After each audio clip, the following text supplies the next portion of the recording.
পুলিশের সাবেক মহাপরিদর্শক বেনজির আহমেদ দুবাইয়ে গ্রেফতার হয়েছেন। দুর্নীতি দমন কমিশনের মামলায় ইন্টারপোলের সহযোগিতায় তাকে গ্রেফতার করেছে দুবাই পুলিশ। রোববার পুলিশ সদর দপ্তরের এক ঊর্ধ্বতন কর্মকর্তা এই তথ্য নিশ্চিত করেছেন। বর্তমানে বেনজির আহমেদ দুবাই পুলিশের হেফাজতে রয়েছেন।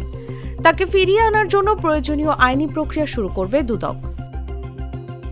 দুদক সূত্র বলছে, 2024 সালের 15 ডিসেম্বর বেনজির আহমেদের বিরুদ্ধে অবৈধ সম্পদ অর্জন, সম্পদের হিসাব গোপন এবং অর্থ পাচারের অভিযোগে মামলা হয়। 2026 সালের 8 মার্চ ঢাকার একটি আদালত বেনজির আহমেদের বিরুদ্ধে গ্রেফতারি পরোয়ানা জারি করেন।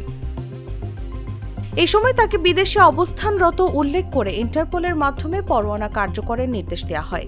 এরই পরিপ্রেক্ষিতে ইন্টারপোলের সহায়তায় দুবাই পুলিশ বেনজিরকে গ্রেফতার করে। 2024 সালের 4 মে স্ত্রী ও মেয়েদের নিয়ে সিঙ্গাপুর এয়ারলাইন্সের একটি ফ্লাইটে ঢাকা ত্যাগ করেন তিনি। এর আগে 2020 সালের এপ্রিলে আইজিপির দায়িত্ব পান বেনজির আহমেদ। 2021 সালের ডিসেম্বরে মানবাধিকার লঙ্ঘনের অভিযোগে তাকে যুক্তরাষ্ট্র প্রবেশে নিষেধাজ্ঞা দেওয়া হয়।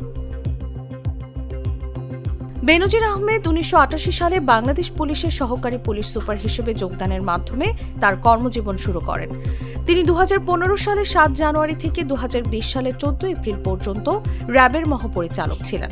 পুলিশের মহাপরিদর্শক হিসেবে দায়িত্ব পালন করেন 15 এপ্রিল 2020 থেকে 30 সেপ্টেম্বর 2022 পর্যন্ত। নিউজ ডেস্ক, জাগো নিউজ। ইউরোপ, এশিয়া, আমেরিকা যেখানে যাই, বিশ্বের 145টি দেশে আজ ফ্রুটো পাই।